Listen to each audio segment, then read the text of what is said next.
Hello everyone and welcome to another video here on the Cycling Dane Extra channel, or if you're listening on the Cycling Dane podcast. As usual, I'm joined by Patrick Blake of Adu Cycling, and today we're talking about the transfers. And I mean, Patrick, the transfers since our episode 9 has been quite interesting. Is there any ones that stick out before we go into the real big ones or peculiar ones, kind of? Yeah, it's been a little while since we've done the last transfer video, just because it's been a little bit. There's been some interesting ones, but it's taken a while for them all to sort of accumulate into enough for a video. But yeah, I don't want to reveal all like the good ones, but some kind of more interesting ones might be like, from your point of view as a Dane, you've got both Alexander Camp and Anton Charmig going to UNOX, which is really interesting because now they are going to be World Tour with the merging of Intermarché and Lotto and all of that going on. That's quite interesting because UNOX is trying to, bolster their roster a little bit. I also have got Sobrero moving to Lidl Trek. They've just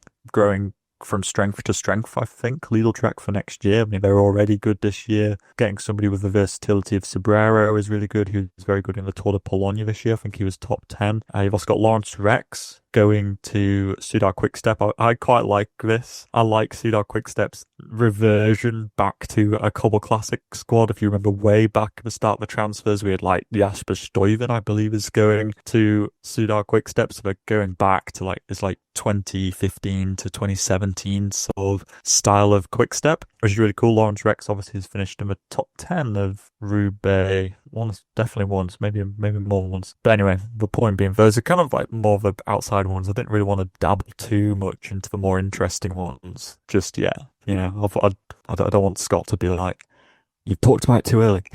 I mean, the Anton Charming going from Astana back to Uno X, he was there before, quite interesting. And Alexander Kamp finally not being able to resist the clutches of Uno X, as all the Danish riders seem to head towards there. The one that I was looking at as well, obviously the Team Rockets team, we're quite big fans of that. Wout Poels going there seems with the Groenewegen. I mean, they're collecting some names here. Yeah, they really are. And they've recently announced that they're riding Rose bikes next year, so they're going to be Univet Rose Rockets next year. But you are right, Team Rockets have had I just butchered their name, just said it wrong immediately. I don't think I'll ever stop calling it Team Rockets. Anyway, yeah, like you say, Poles for Groenewegen, but also some other cool signings like Matthias Kopecky from Novo Nordisk, who's been really good this year, and Niklas Larsson as well, the rider who was third in the European TT Champs this year. So yeah, Unibet Rose Rockets, got it right that time,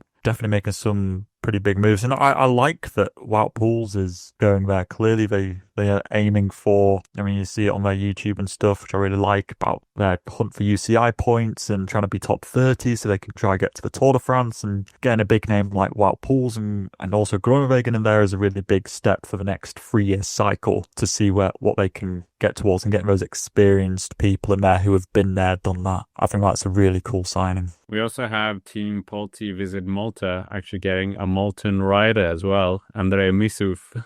So that was quite funny. But yeah, he's been riding for the Nice Metropole Côte d'Azur team that also have the only Finnish rider as well, I think. Well, prominent Finnish rider, not Valtteri Bottas.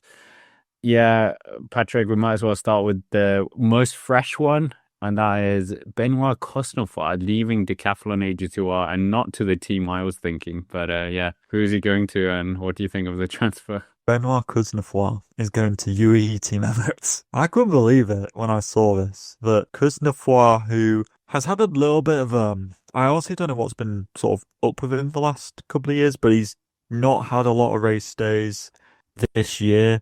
13 race days. It's not a lot. In those 13 race days, he did get the win at the Grand Prix de Bahrain and also 5th place in GC in the Boucle de Mayenne, but in 2024 as well. I was going to say only. He's got 50 race days, but, he won Brabant Satel, 4th in the Flèche Wallonne, also won the GP Bahrain. He is still a very good rider. He's just had a bit of a weird couple of seasons with Decathlon, and I'm not sure what's necessarily gone wrong there, but UAE Team Emirates, what a place to go. I think that for Cosenfroy it's great because I think it'll be really good to see him take a step back up to this really high level that he's been at 2 years ago, 3 years ago, when he was winning the GP of Quebec and stuff. But for UAE, do you not feel like it's a bit of a strange move? I don't really get where he fits in because I don't see him as much of a domestique. They've already got a very star-studded lineup. Is he really here for the Ardennes to try and alleviate some race day pressure from Pogacar or something like that? Like, what do you see as his role here? Because I don't see him as much of a domestique to support their already really good riders. I don't think I've ever seen him fulfill that role at Decathlon. I was going to ask you exactly the same thing. So clearly we both have no idea what the plan is with him, because the races that he seems to be good at, Pogacar is obviously going to be taking all that. Del Toro probably as well. Narvaez even. So yeah, I am so confused. He doesn't really fit in anywhere. Is this them just signing him for the bands? Maybe. When you look at his Grand Tour performances, the only Grand Tours he's done 5 Tour de France's. He hasn't won a single stage. He is seemingly just not a Grand Tour rider. And so therefore I can only presume that his main role will be as a one-day racer or, stage races maximum, because I don't get why they'd send him to a Grand Tour stage. I think they've already got the Grand Tours covered, let's face it. I think they're fine in that department. Maybe they're looking at more of like one-day races, but they are already really good at that as well. Pogacar and Del Toro and whoever else you would want to throw in the mix as well. Maybe they feel like they're a little bit light on one-day races, but I don't really get it in the same breath about, I always thought for the Ardennes and stuff, which is obviously what Cosnefroy is good at, I would have thought their golden boy is more Jan Christen, who is sort of a bit more tried and tested, but Cosnefroy is 30 now. Christen's probably still like their future prospect, and maybe they're just looking for a bit more support in those hilly races. But like I say, they've got Narvaez in there as well. It's more just like a resplendent of riches, but when you look through their squad, I guess they do maybe need a few more. Maybe like Cosnefroy does fill that role of in one-day races, he can be up there if they want kind of multiple riders to be up there, because I don't think they have an out-and-out favourite in those races. If they don't send Pogacar, I'll caveat that with that. Pogacar goes, he wins. When you don't send Pogacar, maybe they want more riders. I'm just trying to formulate the logic in my head, because I don't think he would have been very cheap, let's face it. He's won some pretty serious races. Not coming from Decathlon AG2R, I don't think he would be cheap, because a lot of those riders, they were paying a lot. Wasn't it? Victor Lafay was on 2.5 million euros. So if that's the budget, then it's he wouldn't have been cheap. But UAE have money like no other team. For Decathlon AG2R, it seems like he was surplus to requirements. Obviously, they're getting the new name, more money, but they didn't see him as being viable. Victor Lafay is also out of a contract. We'll mention that later. But yeah, this is kind of the exodus of French riders that they didn't want anymore. Yeah, I think that Cosenfroy just had a bit of a dry spell, and maybe there's something going on behind the scenes we don't know about. And I also think that it's probably a good move for Decathlon. I think they're moving on at quite a rapid pace towards a new powerhouse in the World Tour, and I just don't think that maybe they needed the budget space from Cosnefroy's contract, or they just didn't see Cosnefroy as that valuable towards their future goals. Anyways, we might as well move on to Ineos Grenadiers, and they've been making a few signings. Another Frenchman, capturing the headlines, but also a Norwegian. Is there any others? Yeah, Patrick, who have Ineos Grenadiers signed? And there are rumours that they will be signing other riders as well. Yeah, so they got Embret Bardzeng from Arkea, obviously with that team folding. He's a climber. He was good in the Tour de Man earlier this year, finishing 8th in GC, 4th on that Green Mountain stage. So he seems like quite a good guy for maybe like a one-off sort of climb like UAE Tour and stuff like that. Yeah, just like good mountain support all round. He's 22nd in GC at the Giro and stuff like that. In 2024, 4th in the under-23 Il Lombardia. He's going to be a good support rider, but mainly their main one is Kevin Vauquelin, who has had such a fantastic year with Arkea folding. It's a great pickup, a great splattering of riders who are now out of contract from Arkea who needed a new home, and Vauquelin with an outstanding Tour de France this year, 7th in GC. I don't think any of us really saw that coming. This the guy's finished on the podium of the Flèche Wallonne as well. 2 years on the bounty. He's been in second place, if I remember correctly, and I think probably only behind Pogacar, which is pretty serious scalp to have. Second in GC in the Tour de Suisse as well this year. And yeah, I think that it's a really interesting signing from a perspective of has Vauquelin's full potential been unlocked yet? Like, is there still more to come from him? Because, Arkea is kind of like a pro Conti coming up to the World Tour. How much support did they have around Vauquelin? But probably didn't have like loads of key domestiques to put around him. Ineos could probably provide more than Arkea could. So maybe more could be found from Vauquelin. What did I say he was? 7th in GC in the Tour this year. Good puncher. I think that he's going to be, I think Ineos will be thinking, well, where do we not send him, basically? We want to send him to the Ardennes. We want to send him to a Dauphiné or Tour de Suisse and Tirreno or Paris. And we want to send him to the Tour. And, with the recent Tour route announced as well, I think it'd be really, I just don't see a reality where they don't send Vauquelin to the Tour next year. Because maybe he could be their new GC rider. Who knows? Like, nobody knows what his ceiling is, really. I mean, Dave Brailsford is back in Ineos Grenadiers in charge of it. He did say a few years ago, I remember that when they were winning a lot, he was like, our next project is to try and get a French rider to win the Tour de France. Brailsford, I haven't forgotten that. Where is that project? We all were like, is it Kenny Ellison?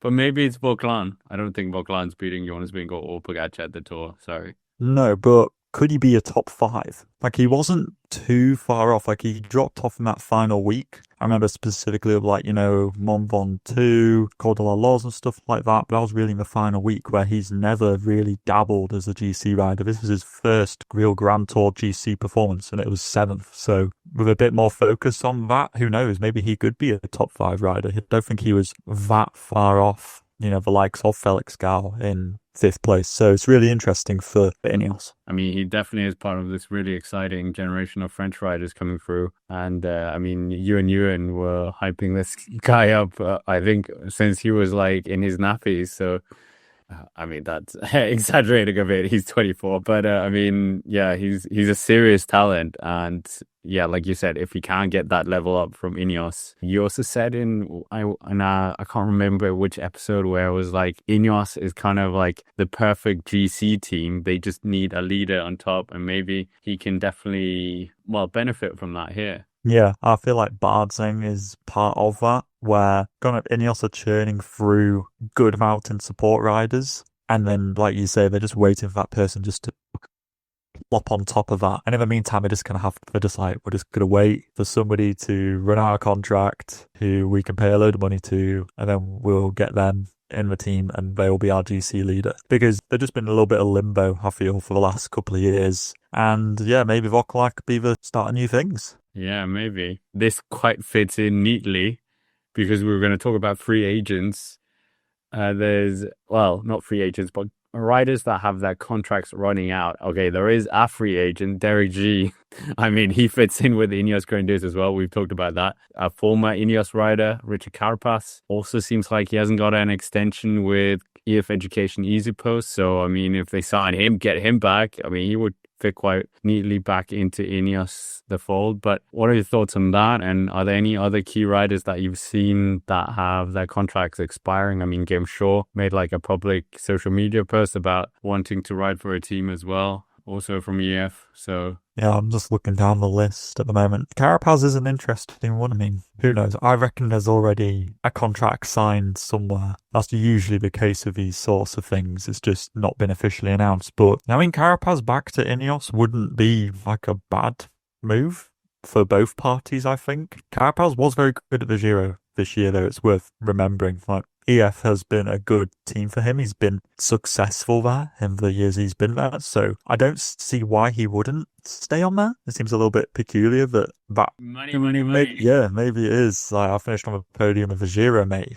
Up your price. He was already expensive when they signed him. I remember Wachter saying that he definitely felt that. So I think an interesting one is Mohoric. Do you know Mohoric would have made a more logical move than Cosenfroy to UAE, in my opinion? Maybe that's just because of the Slovenian thing with him and Pogacar. But I honestly think that Mohoric serves a really good role as a breakaway guy, one-day racer, domestique.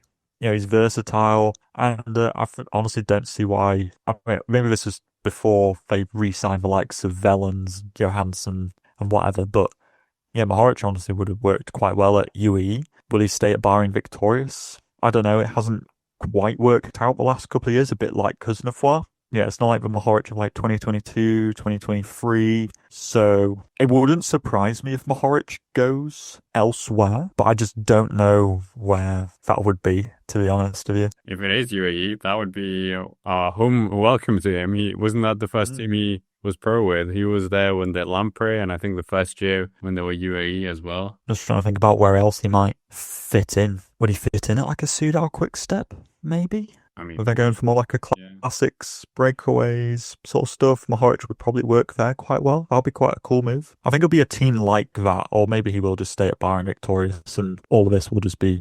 it doesn't won't matter. But who else is kind of up for grabs? You know how we talked about Bernal going to Visma Lease Bike, but you pointed out that his contract wasn't until end of next year. I mean, would they sign Carapaz instead as a replacement Visma? Oh, gosh, maybe they would do. I don't see why they do that. They seem to have been on quite a kind of left field signing policy this year. And I think that Carapaz is far too mainstream for whatever they've got cooking. He didn't win a stage at the CBO Tour.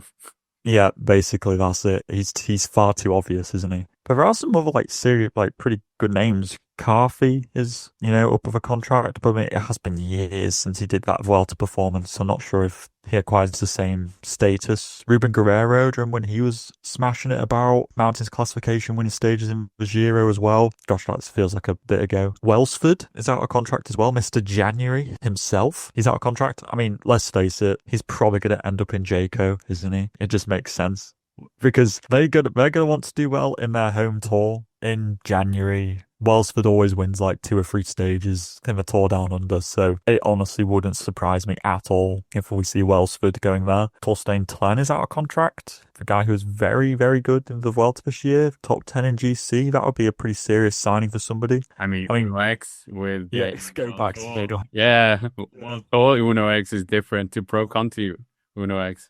Maybe he will. Maybe he will go to Uno X. That'd be cool. A bit like Charmig. Both of them having a bit of a going away, coming back sort of thing. Who else is up? Luke Lamberty, the Soudal Quick Step. Maybe he'd sign. Oh man, gosh, that's got EF screaming all over it. American rider going to EF, where they have like no lead out support, so Lamberty can go and finish 7th in a sprint. That's got EF written all over that, if I've ever seen it. Like you say, James Shaw, Archie Ryan as well. Big surprise, actually, to see him.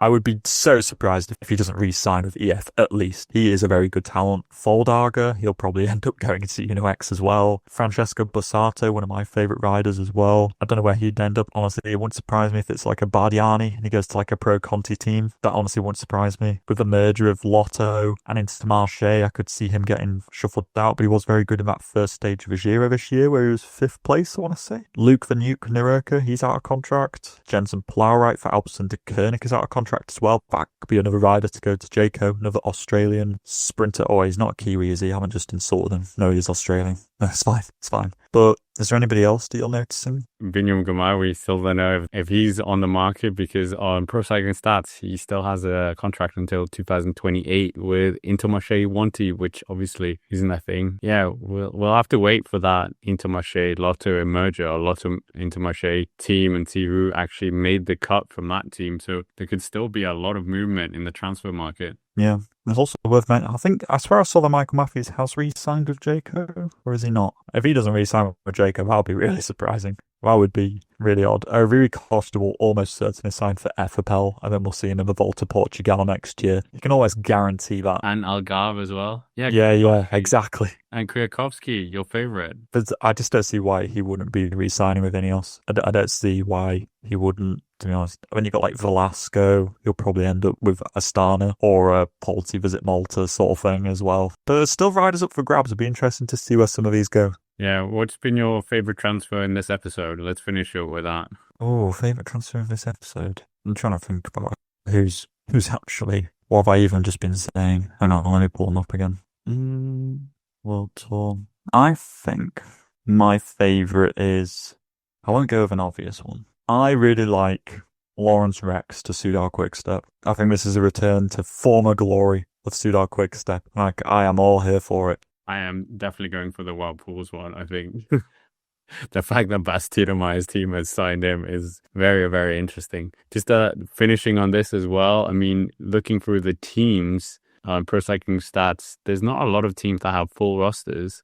Obviously, they still have Intermarché on the roster list, but Jayco Ayula only 20 riders, 19 riders for Alpecin. You talked a lot about this as well, that they're losing all their talent. EF only 19, Ineos only 22. So there's still a lot of gaps everywhere. So we for sure might be able to squeeze another episode in with riders. But anyways, for this one, that's basically it for our transfer talks. We will have a very special transfer talk video as well, where Patrick and I dissect all the transfers. But we're going to wait with that until we actually get the Lotto part confirmed or not confirmed. Thank you very much for watching. Smash the like button, hit the subscribe button, comment down below which one's been your favorite transfer, and do check out Patrick's own channel, I'll Do Cycling.